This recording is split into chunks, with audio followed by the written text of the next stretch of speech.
Cordial saludo a las personas que van a ver este video.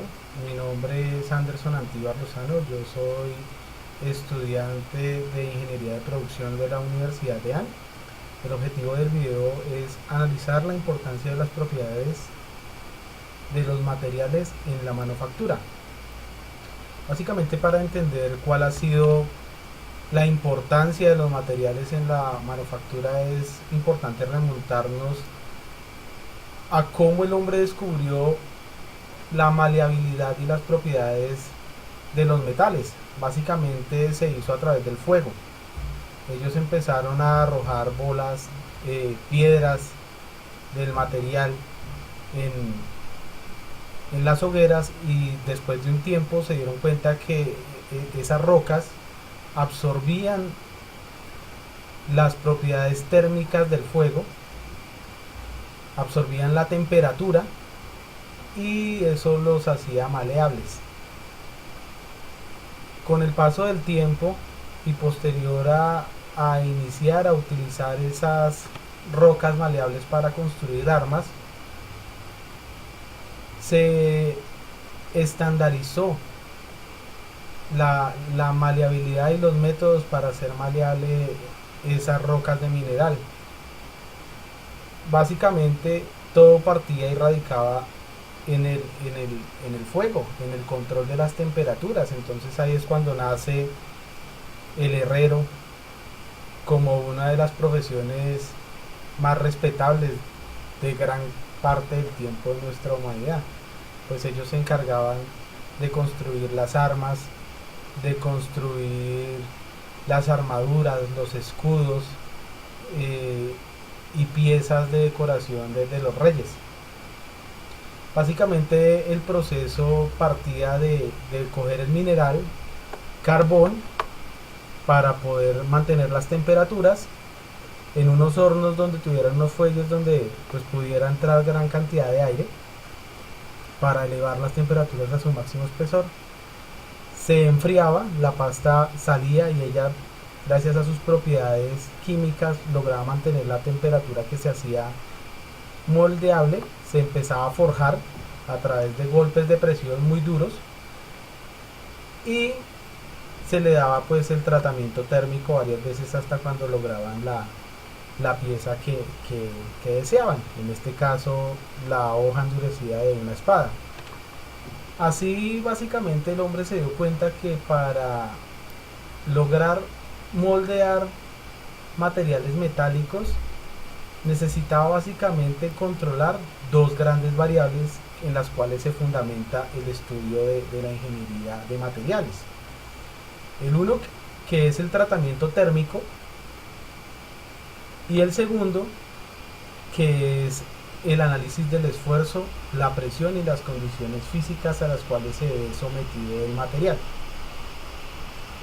Siendo así, surgen los primeros sistemas de control para la temperatura en metales, en las cuales se logra disuadir que un sólido, un mineral sólido, posterior a estar expuesto a, a altas temperaturas, empieza a vivir una transición de fases en las cuales las propiedades van variando de acuerdo a la temperatura, y hasta llegar a un punto donde ese mineral se vuelve líquido. Ese control de la temperatura se hace supremamente importante porque de ahí radican las técnicas de aleación, las aleaciones mismas y las propiedades físicas de los materiales aleados.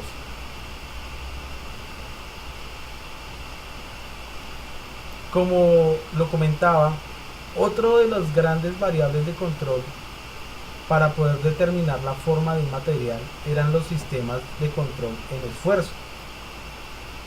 ¿Por qué? Porque es que el esfuerzo es la fuerza que se le imprime al material considerando su área, sus límites en los cuales pueda ocupar esa área, considerando el estado en el que esté, y las capacidades que el material obtenido tiene de resistir respecto a las pruebas que se le hagan, pruebas físicas.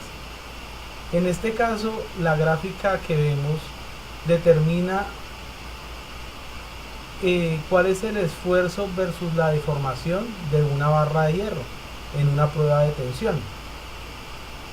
Vemos que una barra de hierro tiene una fase que es elástica, en la cual se puede estirar, pero si no pasa este punto de fuerza, ella retorna a su tamaño inicial.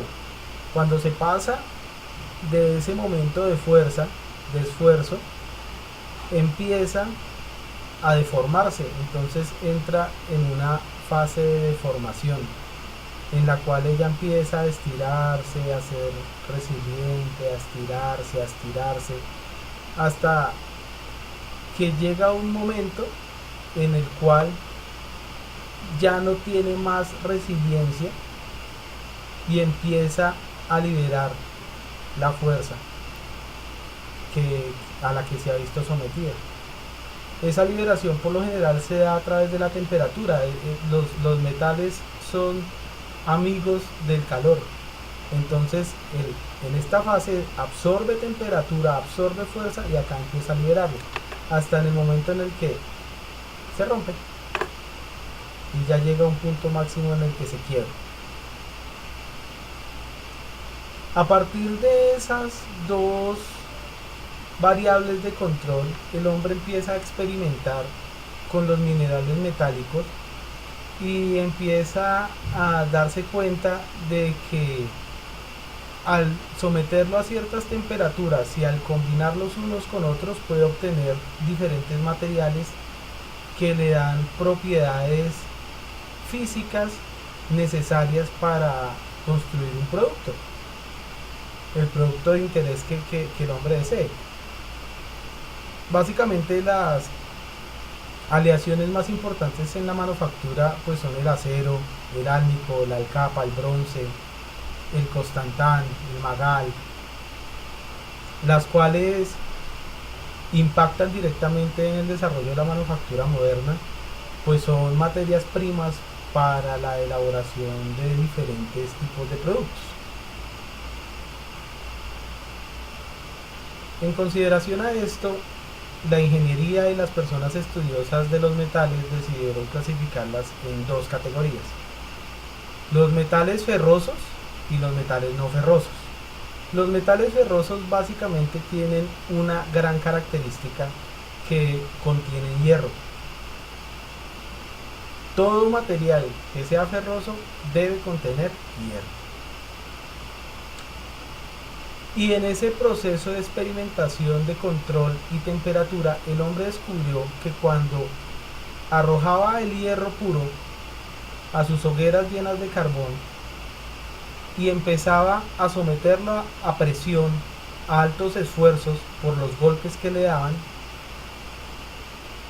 la estructura atómica del carbón lograba combinarse con la estructura atómica del hierro, y esa unión forma el acero. Hay diferentes tipos de acero y varían en función a lo que hablamos anteriormente: esfuerzo y temperatura.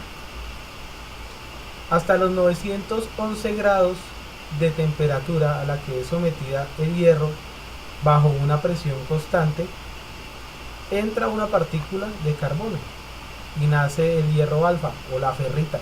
Este que vemos acá es la estructura de la ferrita. Cuando se sigue sometiendo esta ferrita a altas temperaturas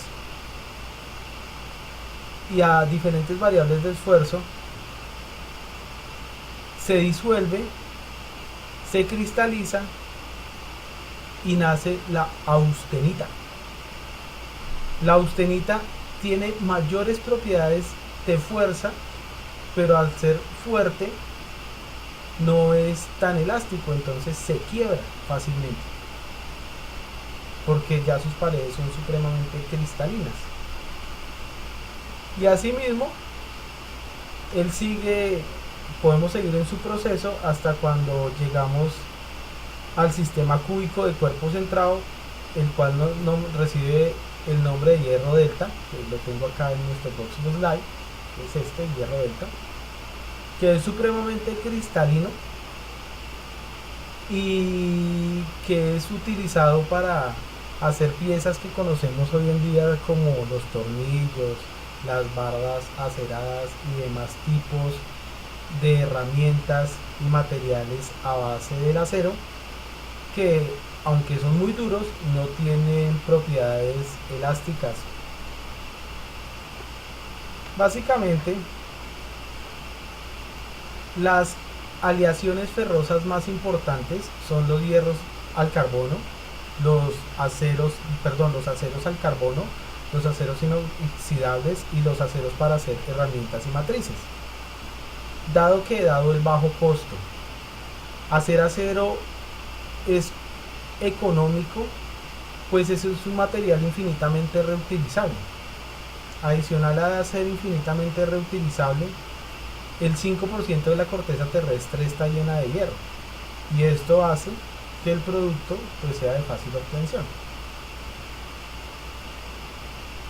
Los aceros al carbono tienen una clasificación interna que son los aceros dulces, medio carbono y alto carbono.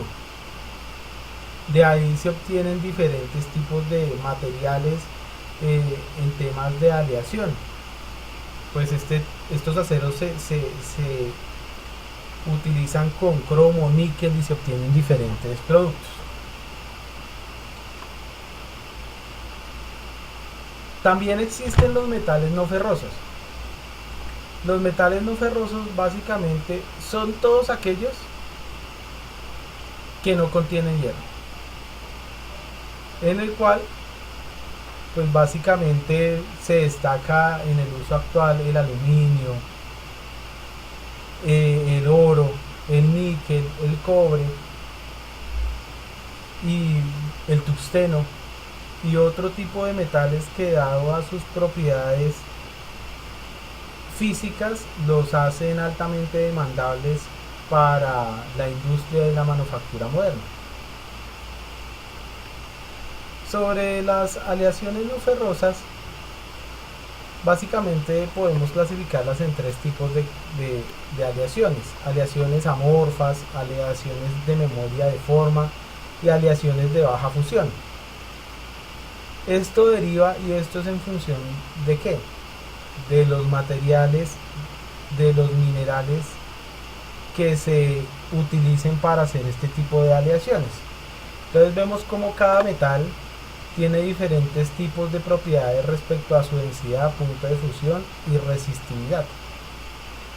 Esto les da propiedades únicas, diferentes a las que tiene el acero, que son más en función de dureza, resistencia y elasticidad, para soportar altas cargas, altos puntos de transferencia de energía, fricción, difícil maleabilidad, para hacer herramientas pues como las que conocemos hoy en día, que no se pueden hacer a base del acero.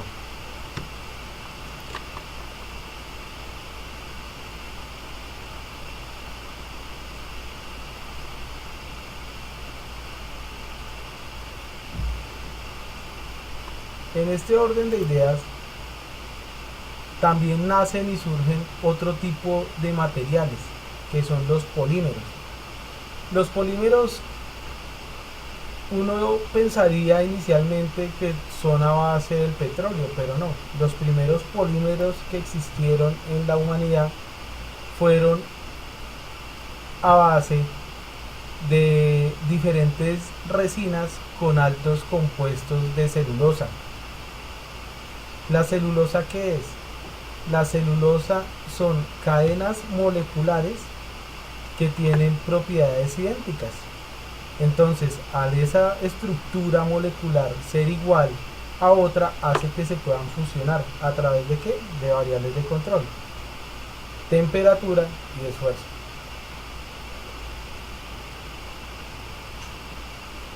Al formar esas cadenas poliméricas de estructuras moleculares similares, pues el hombre empezó a descubrir otro tipo de resinas, no con las mismas propiedades de la dureza que tenía el hierro u otro tipo de metales, pero sí con propiedades supremamente moldeables, cristalinas y demás que también eran importantes para el desarrollo de la humanidad. Vemos cómo se obtienen las dos fuentes de polímeros. Les decía que de los más ancestrales, que era del uso de las plantas, digamos, esta es el árbol de caucho, donde su sola corteza contiene altos estándares de celulosa que forman el látex. Y el petróleo, que posterior a procesos de combustión arrojan masas de las cuales se puede obtener y se pueden separar los diferentes tipos de plásticos que conocemos hoy en día. Cada uno de ellos con propiedades altamente importantes para, para la industria de hoy en día, para la manufactura.